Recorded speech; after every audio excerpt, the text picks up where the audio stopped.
Bonjour, bonjour, chers abonnés sur la chaîne, chers passionnés, amis des oiseaux des Canaries et des chardonnerets. Encore une nouvelle vidéo sur Canaries 28. Aujourd'hui, nous allons aborder quelques sujets qui ont un lien avec la période de reproduction qui pour certains a déjà démarré. Pour d'autres, comme moi par exemple, elle va bientôt démarrer à partir du mois prochain, le mois de mars les amis. Donc je rappelle, pour ceux qui suivent le même programme que moi, le mois de janvier on fait une purification des organes, en jouant sur le régime alimentaire et en purifiant le foie et les reins. La deuxième période ou le deuxième mois février, on va commencer à stimuler les oiseaux et les hormones pour accélérer le système hormonal via soit des aliments naturels, soit des compléments alimentaires. Et puis le mois de mars, on va faire la composition de nos couples. C'est pas encore la formation des couples. Il faut que les deux géniteurs sélectionnés puissent s'accepter pour parler de la formation des couples. On fait juste la composition des couples sur le mois de mars. Pour ceux qui se sont acceptés, ça va démarrer courant mars. Et pour ceux qui ne s'acceptent pas, le rôle de l'éleveur, c'est de refaire les compositions, refaire des mouvements afin que chaque partenaire puisse trouver son autre partenaire, les amis. Donc voilà le résumé de comment on va travailler pour ceux qui me suivent les amis. Donc je rappelle aussi que l'observation de l'éleveur, il faut considérer que l'éleveur est un chef de projet, est un chef de chantier. Donc l'élevage c'est un projet, il faut superviser le projet. Tel un chef de projet, tel un chargé d'opération, etc., etc. Donc de l'observation est nécessaire pendant cette période-là, pour pouvoir manipuler, éviter les problèmes. Donc pour ceux qui ont beaucoup d'expérience, l'expérience c'est quoi? L'expérience c'est une série d'erreurs ou de réussites qui sont formalisées à la fin de chaque saison par l'éleveur, soit dans son cerveau pour ceux qui ont une bonne mémoire, ou soit par manuscrit pour ceux qui n'ont pas de mémoire. Comme moi avant j'écrivais. Avant de vraiment construire mon propre programme, j'écrivais d'année en année et puis je changeais ce qui ne fonctionnait pas d'année en année. Et à ce jour-là, je fais toujours évoluer mes techniques. Donc, ça soit pour l'alimentation, ça soit pour la purification, ça soit pour la préparation, la période de mue. Les gens me disent tous les ans tu changes, mais c'est normal Tous les ans, je découvre des choses, tous les ans, j'alimente une année supplémentaire d'expérience qui m'a apporté quelques axes d'amélioration, et c'est comme ça qu'on améliore son élevage et on améliore aussi sa technique. Donc encore une fois, l'éleveur, le rôle d'éleveur, c'est pas la reproduction, c'est pas mettre un mâle, une femelle, les graines, de l'eau acidifiée et puis dire bon bah c'est naturel, je laisse la nature. Ce n'est pas un projet dont vous allez maîtriser les résultats. Donc un projet, c'est on fait une analyse de risque pour ceux qui ont de l'expérience. Quels sont les risques des années précédentes? On va essayer de les éviter. Le point noir par exemple, on l'avait dit, on sélectionne des bons géniteurs qui n'ont pas eu de point noir eux-mêmes quand ils sont nés. Les géniteurs aussi, on sélectionne des oiseaux qui ne sont pas malades, qui ne sont pas récemment soignés. On ne va plus faire rentrer d'oiseaux une fois qu'on a traité à l'ivomec ou l'ivermectine ou l'exolte, les oiseaux. Ça aussi, c'est des erreurs qui reviennent. Les gens, ils vont faire un traitement vermifuge début de février. Mi-février, ils sont en train de rechercher des oiseaux, des canaris, des chardonnerets parce qu'il leur manque. Non, vous devez absolument vous en passer de ce oiseau-là parce que vous allez peut-être planter un couple au lieu de planter toute votre saison de reproduction. Quand vous traitez vos oiseaux, vous les préparez, vous faites venir parvenir dans votre élevage des oiseaux, des nouveaux sujets, vous prenez des risques. Ramener des maladies. Les oiseaux, ils peuvent être porteurs de maladies. C'est pas parce que l'oiseau ne montre pas de signes de maladie qu'il n'est pas porteur. Il suffit que votre souche soit beaucoup plus fragile que la souche que vous avez fait rentrer et puis vous allez commencer à avoir des diarrhées dans les élevages, de la colibacillose, comment on appelle ça, des E. coli, etc., etc. Vous pouvez faire venir des oiseaux qui ont déjà des poux. Donc vous faites rentrer un sujet qui a déjà des poux et vous allez avoir une évasion de poux dans votre élevage alors que vous venez juste de traiter un mois avant ou 2 semaines avant. Donc c'est pour ça tous ces items ou ces piliers permettent à l'éleveur d'année en année de prendre ses précautions. Alors forcément, Vous devez vous en passer quand il vous reste une femelle et vous n'avez pas de mâle ou vice versa. Vous allez vous en passer, vous allez garder l'oiseau de côté. Tant pis, il ne reproduit pas, tant pis. Mais ne prenez pas le risque de faire venir ou faire rentrer le danger et les maladies dans votre élevage alors que pendant toute l'année, vous attendez en fait cette période de reproduction et que vous êtes bien occupé de vos oiseaux, vous les avez bien traités. C'est pour ça que je vous dis, le dernier achat que vous devez avoir, c'est novembre, début décembre, les amis. Ça vous laisse le temps d'observer les oiseaux, de leur faire passer en fait une période de quarantaine, comme on dit, d'observation. Donc les derniers oiseaux que j'ai ramenés, en fait, mes amis proches, ils le savent, je les ai ramenés en octobre, les amis. Et ils sont restés presque 2 mois, octobre, novembre, début de décembre, qui sont rentrés en fait dans la salle d'élevage. Donc eux, les 4 oiseaux que j'ai fait rentrer en fait à part, ils ont leur propre programme. Pourquoi? Parce qu'en fait, il faut qu'ils s'adaptent déjà à moi, ma fréquence de rentrée-sortie le matin et le soir. Il faut qu'ils s'adaptent à leur environnement. Ils étaient dans des petites cages. Aujourd'hui, ils sont dans des grandes cages, les amis, 2,50 m. Donc, ils sont en train de découvrir leur propre corps, leur propre mouvement, leur propre inertie. Un oiseau qui va voler dans une cage de 60, ça ne s'appelle pas du vol. Ils ne volent pas, ils ne font que sauter. Donc, dans des cages comme ça, les oiseaux ne feront que sauter entre les perchoirs. Dans des cages de 2,40 m, ils sont en train de découvrir leur poids et leur inertie. Donc, ils sont en train de muscler, en fait, se muscler pour pouvoir en fait découvrir ce qu'ils savent faire. Par exemple, dans des volières de 2,50 m. Et puis, pareil, dans des volières qui sont beaucoup plus grandes que ça, les oiseaux, ils vont avoir un autre comportement.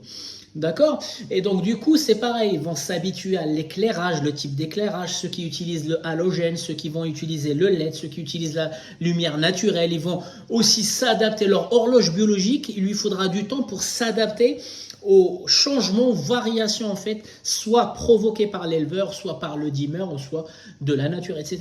Donc il y a tout un ensemble de critères que les oiseaux doivent connaître et s'habituer avant d'attaquer la période de préparation, parce que quand vous attaquez votre préparation sur des oiseaux qui ne connaissent pas l'environnement, qui ne connaissent pas les techniques de l'éleveur, vous êtes en train de bouger beaucoup de choses en même temps. Donc les oiseaux, ils vont être fatigués. Ils vont être fatigués, ils vont partir dans... C'est pas une mue, mais c'est le stress qui va déclencher en fait des pertes de plumes autour du bec, autour des yeux des fois, etc. Et des fois, en fait, quand c'est vraiment grave, ça va repartir sur une fausse mue, les amis. Et là, vous venez juste de perdre en fait des sujets que vous avez sélectionnés, que vous avez fait rentrer, alors que vous leur avez juste pas laissé en fait assez de temps pour qu'ils s'habituent aux choses les plus simples avant d'attaquer les régimes alimentaires et la préparation pure et dure, les amis. Donc je tiens déjà à remercier tous les clubs. L'année 2025, j'ai fait un record d'intervention, soit via des visioconférences, soit directement via des clubs et des associations françaises, les amis. Donc ça m'a fait super plaisir.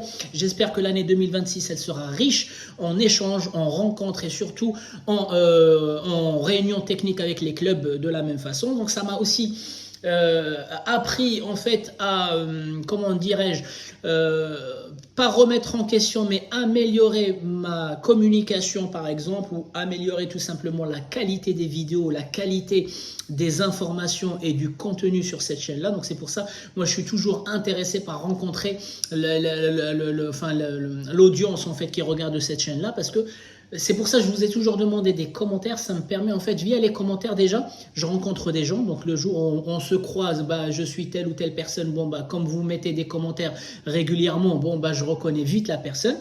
J'ai rencontré énormément de personnes, mais comme il n'y a pas eu d'échange dans les commentaires, en fait, je ne peux pas reconnaître qui est qui. D'accord? Donc déjà, mettre les commentaires, ça me permet à moi de voir le contenu qui vous intéresse le plus, et ça me permet aussi de mémoriser ces gens-là au cas où un jour, en fait, le monde de l'ornithologie est tellement petit ici en Europe, même au Maghreb, maintenant aujourd'hui, en fait, il y a des Maghrébins qui sont venus dans des bourses ou dans le mondial, en fait, ici en Europe, et ils sont passés par la région parisienne, je les ai rencontrés. Bravo au Maghreb, donc ça peut être le Maroc, l'Algérie ou la Tunisie, en fait, qui aujourd'hui, ils ont aussi élargi en fait leur périmètre sur les oiseaux de couleur, les oiseaux de posture, les oiseaux de chant, enfin ils sont connus pour ça, mais aujourd'hui ils sont passés en fait à d'autres panels, la couleur et la posture, et pour ça en fait ils viennent voir en fait les éleveurs italiens, belges, français, etc., pour prendre aussi des idées sur ces espèces là, les amis. Donc, ce qu'on va faire aujourd'hui, c'est que je vais vous montrer une vidéo de l'année dernière. Et puis, en fait, on va la commenter ensemble. Pourquoi? Parce que cette vidéo, elle a suscité en fait beaucoup de commentaires, beaucoup d'échanges pendant une réunion technique que j'avais faite auprès d'un club. Donc, ils ont regardé 3 vidéos concernant en fait les éclosions, la phase d'éclosion chez le chardonnay. Ils ont préparé leurs questions et puis quand je suis arrivé, ils m'ont posé leurs questions. Donc c'est une très très bonne démarche. Je remercie en fait le président et le secrétaire ou la secrétaire en fait de ce club-là. Et puis quand je suis arrivé, ils m'ont tous posé, en fait il y avait une liste de questions, ils m'ont tous posé des questions qui étaient constructives et des questions qui m'ont même permis en fait de rajouter des informations. Vous avez remarqué que dans cette chaîne-là, quand on a attaqué des items en 2020, donc la chaîne, elle a été remise, donc c'est une ancienne chaîne pour les nouveaux, en fait c'est une ancienne chaîne qui date de 2010, qui était plutôt réservée à l'hybridation via l'inséminisation artificielle, donc de tout genre, et on était 2 à l'époque. Et puis elle a été fermée en 2013 à cause d'un conflit entre moi et mon camarade. Et puis je l'ai réouvert en fait en 2020 à cause du Covid parce qu'il n'y avait plus de réunions de clubs, il n'y avait plus en fait de regroupement de passionnés à cause du confinement. Et puis en fait depuis 2020 elle perdure grâce à l'audience en fait et grâce aussi aux commentaires et la gentillesse des éleveurs et des amoureux des oiseaux les amis. Donc comme je disais, en fait, il y a une très belle démarche qui a été faite par un club ornithologique dans la région. C'est qu'en fait, ils vont choisir un thème et puis ils vont envoyer 2 ou 3 vidéos sur ce thème-là, de cette chaîne-là, en fait, à leurs adhérents. Les adhérents, ils vont préparer, donc il y a des choses qu'ils vont comprendre, il y a des choses qu'ils ne vont pas comprendre, ils vont préparer des questions. Il y a des choses aussi qu'ils vont corriger, donc ce qui est important aussi, c'est que moi aussi, je vais apprendre durant ces échanges. Et quand j'arrive, ça va être en fait des questions-réponses. Et pendant les questions-réponses, des fois, sans le faire exprès, je me retrouve à expliquer d'autres choses qui ont un lien avec cette vidéo-là. Et ça me permet à moi d'aller un peu plus loin dans les explications parce que malheureusement, ce qui a fait défaut à cette chaîne-là, c'est que les vidéos qu'on aborde, les sujets qu'on aborde sont déjà complexes. Et quand on aborde un sujet complexe, les vidéos en fait se rallongent. Donc on fait des vidéos de 40 à 1 heure. Le problème, c'est que moi, je suis obligé de me maîtriser et contrôler, monitorer en fait le timing. Parce que sinon, en fait, 40 minutes, tout le monde n'a pas la compétence, tout le monde n'est pas prêt pour regarder des vidéos. Alors, je sais qu'il y a des fans, je sais qu'il y a des gens en fait qui font que ça, en fait, samedi, dimanche. D'ailleurs, je le vois les dimanches quand je me lève. Des fois, j'ai 30 commentaires de la même personne sur 30 vidéos différentes. Donc, il y a des gens, ils font que ça. Et c'est des vrais passionnés. Donc, ils aiment le contenu de cette chaîne-là et je les remercie. Par contre, tout le monde n'a pas ce temps-là et tout le monde n'a pas cette patience-là. Et donc, du coup, c'est pour ça que je suis obligé en fait de faire des petites vidéos. Et lorsque vous avez remarqué, depuis 2020, des items qu'on avait abordés en 2020-2021, début de cette chaîne-là, en fait, je suis revenu sur ces items en partageant plus d'informations parce que tout simplement ça peut être en fait l'évolution des produits, l'évolution des maladies, l'évolution des techniques, le matériel, etc. etc. Quand j'avais recréé la chaîne, réouvert la chaîne en 2010 avec les molinaires, les domus molinaires. Aujourd'hui, j'ai les 2GR et j'ai 3 générations de cages de 2GR. Donc, vous imaginez juste en termes de matériel. C'est pareil, quand j'avais réouvert les 2 en 2010, en 2020, pardon, la chaîne, le canal, j'avais de l'éclairage halogène, si vous vous rappelez. Et puis aujourd'hui, je suis sur du LED dimmable de la marque Eurodomest. Donc revenez, en fait, vous allez dans les playlists et chaque playlist, elle est structurée ou elle est organisée de telle façon à ce que vous puissiez retrouver les sujets maladies, les sujets paramétrage en fait des salles d'élevage, alimentation, régime, etc., etc. Donc c'était l'objectif d'avoir créé en fait des playlists. Donc je vous laisse regarder cette vidéo et puis on va commenter ensemble en fait cette vidéo là parce que j'ai eu des questions concernant cette vidéo là. À tout de suite. Bonjour, chers abonnés, chers amis, chers passionnés des oiseaux des Canaries et des chardonnays. Encore un nouveau sujet, astuce à partager avec vous. Donc, il se peut des fois que des femelles, en fait, soient un peu agressives, protectrices, trop protectrices, en fait, comme cette femelle agate satinée. Donc, on arrive au jour de l'éclosion et je dois vérifier. En fait, elle se lève pas, donc elle se nourrit pas pendant les 13-14 jours d'incubation. Je l'ai pas vue souvent se lever. parce qu'elle est trop protectrice du nid.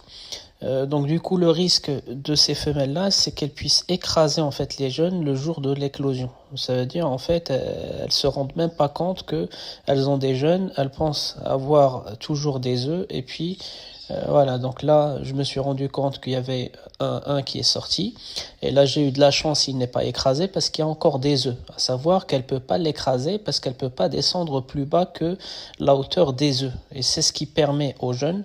Donc il n'a pas de point noir, donc ce que je fais le premier jour, c'est que je vérifie le point noir. Donc il me semble un peu faible, mais je pense que c'est à cause de l'oxygène. Et puis en fait, elle n'a pas pu l'écraser, c'est parce que tout simplement, en fait, il y a encore les œufs qui le protègent. Il met sa tête entre les œufs pour pas être écrasé. Donc dans ce cas-là, en fait, il n'a pas assez de force pour réclamer la nourriture et la mère, en fait, elle manque d'expérience, elle se lève pas trop pour se rendre compte qu'il faut le nourrir. Donc du coup, il faut lui donner un coup de main et là, je l'ai nourri. Voilà, donc je remplis pas trop son jabot parce qu'il a déjà un problème de respiration, il vient de sortir de l'œuf. Voilà, donc on voit un peu de nourriture dans son jabot. Et chaque jour, je répète l'opération jusqu'à 3-4 jours. Mais par contre, je rajoute un œuf factice. Une fois que les 3 autres œufs, ils ont éclos, pour éviter qu'elle les écrase, je rajoute 1 ou 2 œufs factices comme sécurité. Elle peut pas descendre plus bas que ces œufs-là. Et je continue en fait à nourrir les jeunes jusqu'à ce qu'ils aient assez de force pour pouvoir lever la tête en dessous de la maman et qu'elle se rende compte qu'ils ont faim. En fait, tant qu'ils n'ont pas assez de force, elle ne sait pas qu'ils ont faim et elle ne va pas se lever. Donc elle pense qu'elle a toujours des œufs, elle est toujours en incubation.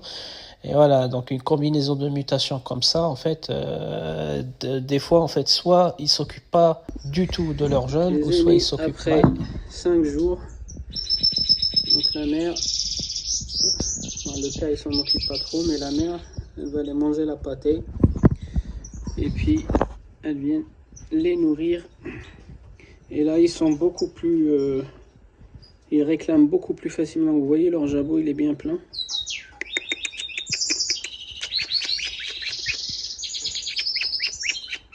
Vous voyez très bien que là, ils ont assez de force pour réclamer eux-mêmes la nourriture.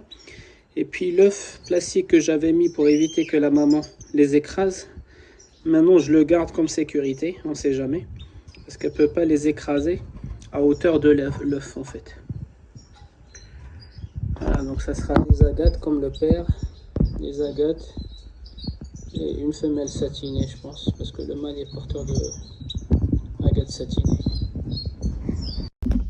Donc les anciens, ils se rappellent de cette vidéo-là. En fait, j'avais partagé en fait l'année dernière, donc lors de la saison 2025, ouais, j'avais partagé en fait une vidéo où une maman en mutation combinée. En fait, elle était, déjà c'était sa première ponte, donc elle manquait d'expérience, elle était encore jeune. En fait, elle n'arrivait pas à comprendre que l'œuf s'est transformé en poussin et il va falloir en fait un peu moins l'étouffer. Donc souvent, les femelles qui manquent d'expérience, elles vont rester dans le nid. Des fois, c'est elles qui vont étouffer et tuer en fait le jeune parce qu'elles ne comprennent pas qu'il faudra le nourrir à un moment donné. Elles ne comprennent pas en fait qu'il ne faut pas en fait rester en permanence sur le jeune. Donc c'est le manque, on va mettre ça sur le manque d'expérience des mamans.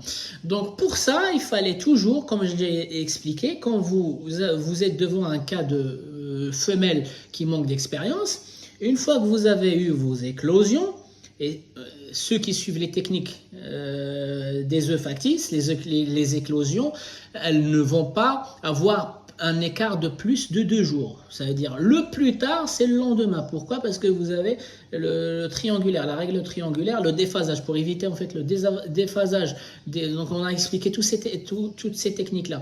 Le déphasage des éclosions, on va l'éviter en faisant la procédure en fait du remplacement des œufs réels par les œufs factices. Avec cette technique-là, vous ne pouvez pas avoir un écart de plus d'1 journée. Sinon, en fait, la femelle, elle a oublié de tourner en fait quelques œufs.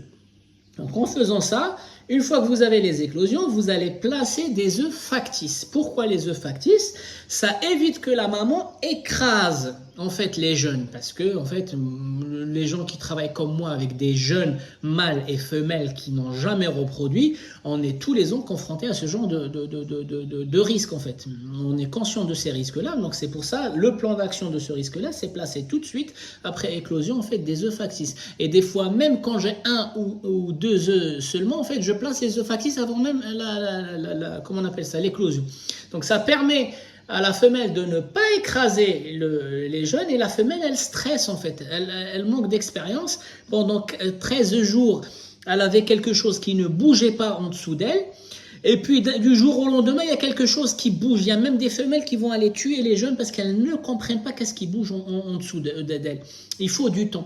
Donc c'est pour ça il faut contrôler, surtout les mutations combinées en fait, tellement génétiquement elles ont été modifiées qu'elles n'ont plus quelques réflexes que les phénotypes sauvages ou les mutations anciennes, dites anciennes en fait, ont encore aujourd'hui. Donc ça aussi ça se travaille. La sélection des couples se fait aussi sur le caractère du papa et de la maman, chose qu'on a trop oublié. On fait trop de sélection sur les couleurs et on oublie les fonctions vitales, on oublie un peu le comportement naturel et l'instinct de survie des oiseaux, les amis. Donc, ensuite, qu'est-ce que je fais? En fait, je vais nourrir. Je vais nourrir en fait le matin et le soir les parents pour juste les aider. Au moins, avant d'aller travailler, je suis sûr que les jeunes, ils ont un jabot plein. Et le soir, avant d'aller me coucher, je suis sûr que les jeunes, ils auront le jabot plein.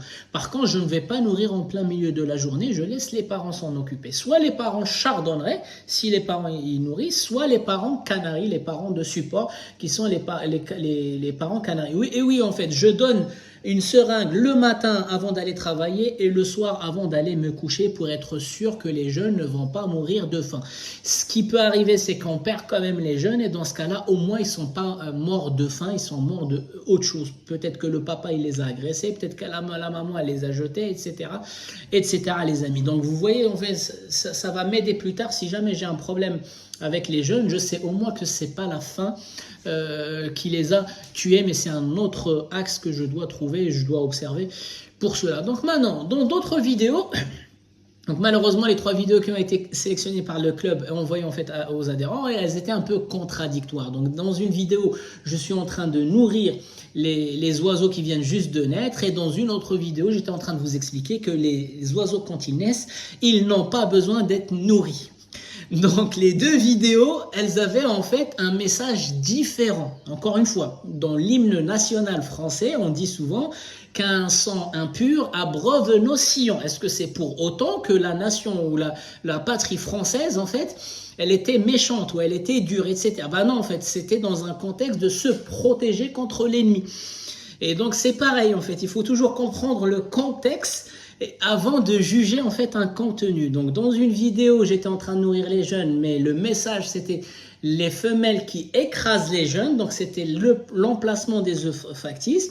Et dans l'autre message, j'étais en train de vous expliquer qu'est-ce qui est important pour un bébé canari ou chardonneret quand il naît et quand il éclot.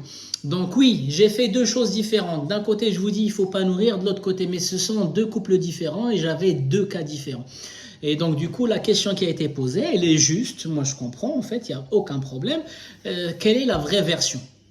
Donc il faut savoir que un oiseau, quand il est, en fait, les oiseaux, quand ils pondent des œufs, les œufs, en fait, ils ne démarrent pas l'incubation. Il faut minimum les mettre sous une femelle 2 à 3 jours. Donc ça dépend vraiment de la température corporelle, l'humidité de la salle, mais il faut compter 48 heures, 72 heures pour que l'embryon se réveille et démarre en fait son développement. Voilà, donc il faut une chaleur constante et une humidité constante pour pouvoir réveiller l'embryon, un peu comme les graines germées. Les graines germées, je vous expliquais la même chose. Une graine, c'est un œuf. Quand on mouille une graine, bah en fait, elle va réveiller l'embryon, elle va démarrer la germination. Et un œuf, quand on le met à une chaleur, en fait, on peut aller même jusqu'à 39 degrés. Moi, j'ai vu dans des centres professionnels, en fait, 39 degrés les premiers jours avant de redescendre, en fait, sur des températures un peu plus basses. Donc, du coup, l'embryon, il va commencer à se développer. L'embryon, l'instinct de survie, qu'est-ce qu'il va faire?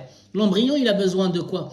L'embryon, pour se développer, il a besoin d'oxygène, il a besoin de nourriture. Dans l'œuf, il y a du jaune d'œuf et du blanc d'œuf, ce sont de la nourriture. Mais l'embryon, il est toujours en plein milieu du jaune d'œuf. Il est en fait dans la limite du jaune d'œuf avec le blanc d'œuf. Donc, qu'est-ce qu'il va faire pour aller chercher de la nourriture un peu plus loin? Il va développer des vaisseaux sanguins. Donc, l'embryon, il va développer des vaisseaux sanguins qui vont aller un peu embrasser le jaune d'œuf et le blanc d'œuf parce qu'il en a besoin. Et il va commencer par consommer le jaune d'œuf qui est beaucoup plus gras. Et pourquoi? Parce que le début du développement demande beaucoup plus de calories, beaucoup plus d'énergie que la fin du développement. Donc l'embryon va commencer à manger le jaune d'œuf. Une fois qu'il n'y aura plus de jaune d'œuf, il va manger le blanc d'œuf. Mais via quoi? Il n'y a pas d'estomac, il n'y a pas encore un système digestif qui est construit, via les vaisseaux sanguins directement. Vous allez me dire, et l'oxygène, comment il fait? En fait, via les vaisseaux sanguins. Donc les vaisseaux sanguins, ils vont aller vers l'extérieur de la membrane pour toucher la coquille. Comme je vous ai expliqué, les coquilles des œufs, elles sont perméables. Elles font rentrer l'air, elles font ressortir l'humidité sous forme en fait de vapeur, les amis. C'est pour ça le poids de l'œuf, il va diminuer pendant l'incubation jusqu'à ce qu'il va atteindre un poids vraiment minimum et le lendemain il y a l'éclosion parce qu'il perd de l'humidité.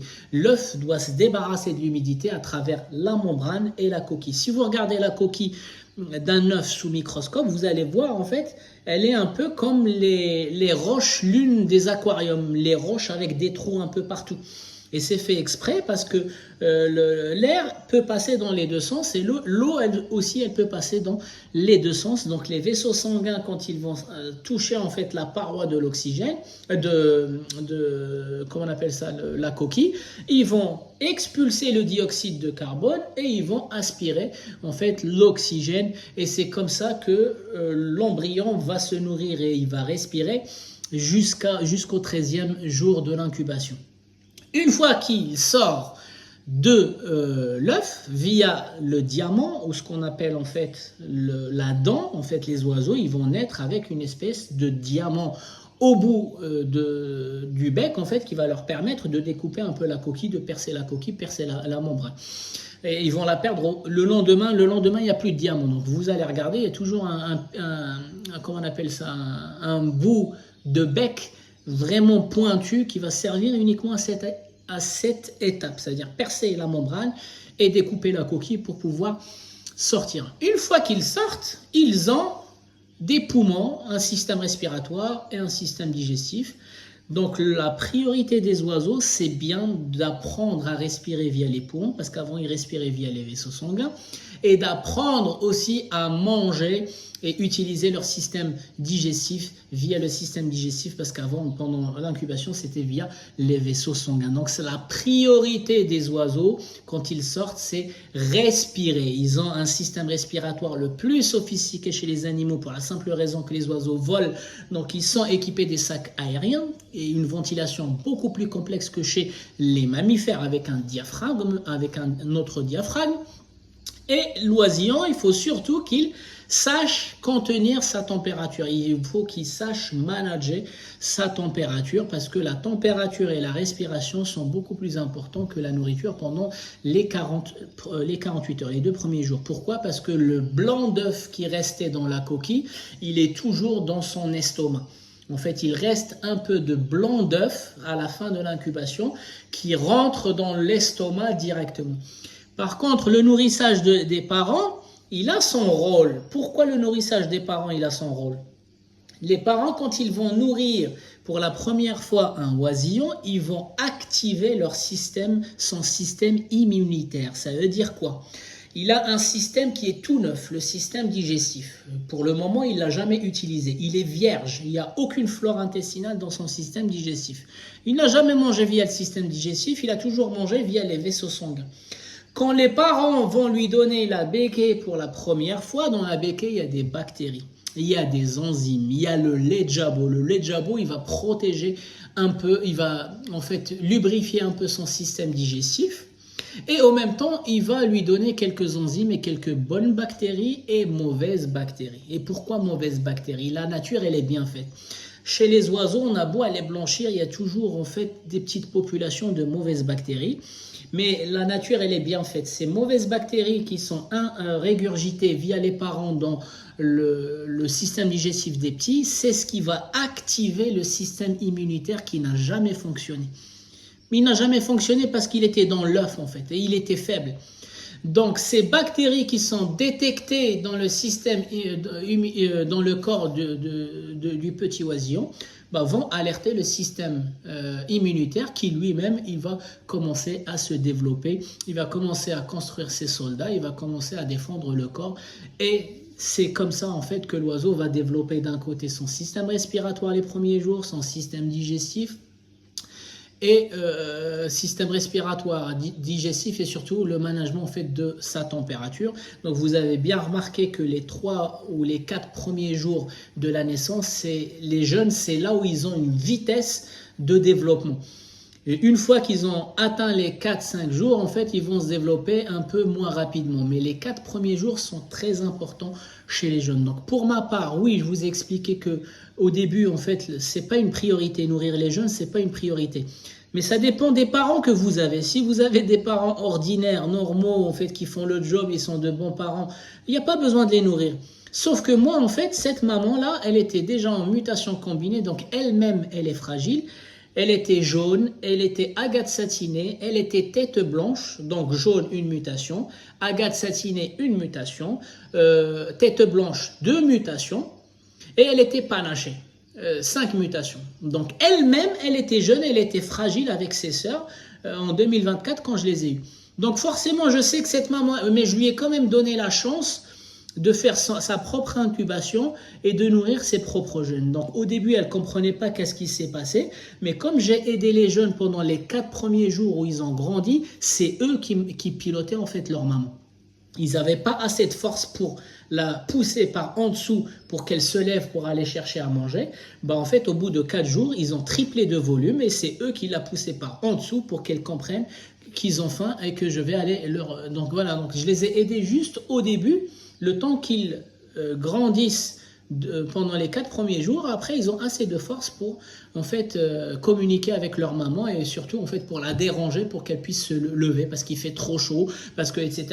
Combien d'éleveurs ils n'ont pas compris en fait ce piège-là, la maman qui est au-dessus, ils disent ouais c'est une bonne maman. Non, une maman qui ne bouge pas déjà, elle met en danger sa propre vie, elle va mourir en fait, elle va tellement s'amaigrir, mais comme elle ne se nourrit pas, son système immunitaire va s'affaiblir et elle va mourir.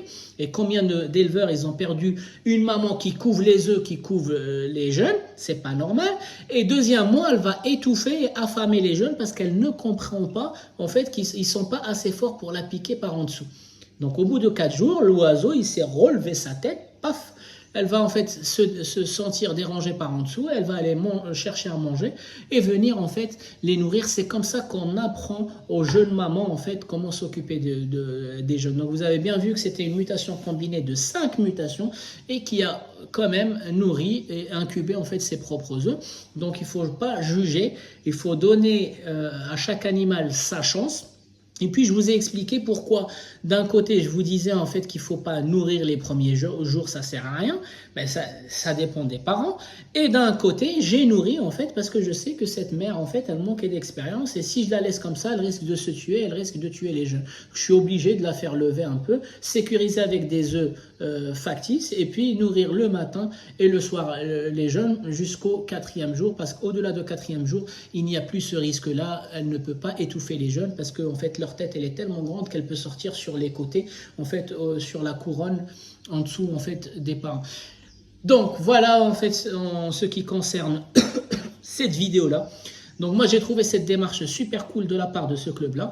Donc ça me permet à moi aussi de donner un peu plus d'explications, ça me permet aussi des fois de corriger. Oui, alors du coup des fois quand on est en fait en face d'une caméra avec plein d'informations, donc des fois je veux parler d'un sujet en fait et je parle d'un autre sujet parce qu'en fait j'ai énormément de choses dans ma tête et des fois en fait je passe d'un sujet à un autre et je donne tellement d'informations sur le deuxième sujet que sur le premier sujet.